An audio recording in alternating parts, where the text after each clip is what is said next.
Explosions tonight in the West Bank, hours after the bodies of 3 kidnapped Israeli teenagers were found. Good evening, everyone. I'm Maurice DuBois. And I'm Christine Johnson. Prayers were held here in New York tonight for the boys who were missing for weeks.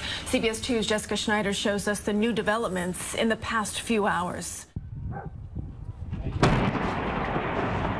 Explosions at the home of one of the prime suspects in the kidnapping and murder of 3 Israeli teens. The Israeli army raiding and attacking the home in the West Bank town of Hebron just hours after the teens' bodies were found nearby. The men suspected are members of the militant group Hamas. Hundreds in New York praying for the 3 teens. Outside the Israeli consulate, come children, listen to me. And inside the Jewish Community Center on the Upper West Side.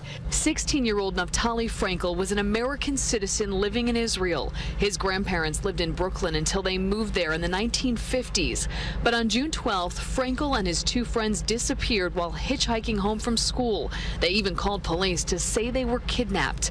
Military searchers near the West Bank city of Hebron found the bodies of Frankel and his friends, 19-year-old Ayal Yifrak and 16-year-old Gilad Sha'ar. Everyone feels as if some way it's their personal tragedy, that they're sharing in the tragedy.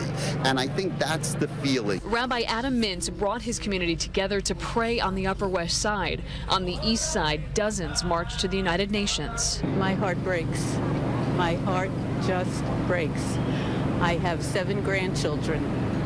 My heart breaks. Israeli Prime Minister Benjamin Netanyahu is pledging to avenge the murders of those 3 boys while troops begin mobilizing. Netanyahu has met with his security cabinet and is promising the country will take swift action, stating that teenagers were kidnapped and murdered in cold blood by wild beasts. Hamas is responsible and Hamas will pay.